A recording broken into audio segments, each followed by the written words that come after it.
პანკისის ხეობაში ტერორისტული ორგანიზაცია ისლამური სახელმწიფოს წევრი საქართველოს 3 მოქალაქე დააკავეს.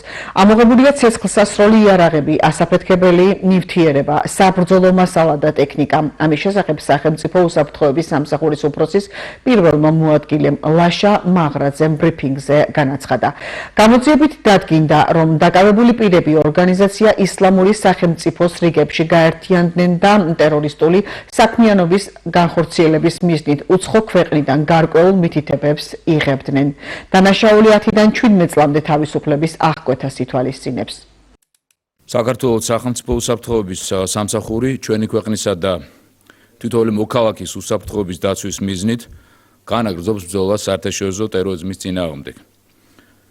კონტრტერორისტული ცენტრისა და სპეციალური ოპერაციების დეპარტამენტის თანამშრომლებმა გასულ ღამეს პანკისის ხეობის სოფლებში, ომალოში, ბირკიანსა და ჯოყოლოში ჩატარებული მასშტაბური ღონისძიებების შედეგად უცხო ქვეყნის ტერორისტულ ორგანიზაციაში გაერთიანებისა და ტერორისტულ საქმიანობაში დახმარების მუხლით მიმდინარე გამოძიების ფარგლებში საქართველოს 3 მოქალაქე დააკავეს.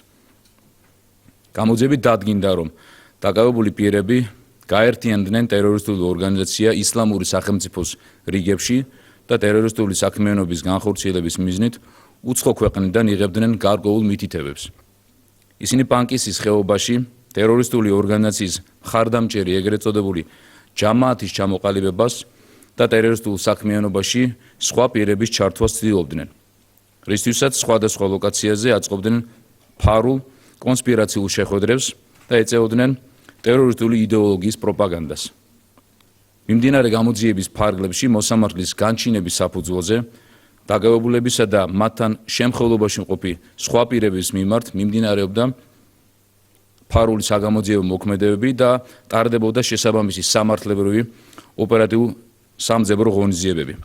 საგამოძიებო მოქმედებების შედეგად ამოღებულია რამდენიმე ერთეული ცეცხლსასროლი იარაღი, ასაფეთქებელი ნივთიერება, საბრძოლო მასალა, მობილური ტელეფონები, კომპიუტერული ტექნიკა და სხვა ელექტრონული ინფორმაციის მატარებელი მოწყობილობები. ასევე ტერორისტული ორგანიზაცია ისლამური სახელმწიფოს დროშა, მათი სიმბოლიკის ამსახველი ნივთები და პირადი დოკუმენტები. გამოძიება საქართველოს სისხლის სამართლის კოდექსის 322 და 226 მუხლებით მიმდინარეობს. დანაშაულის საჯელის სახით 10-დან 17 წლამდე თავისუფლების აღკვეთას ითვალისწინებს.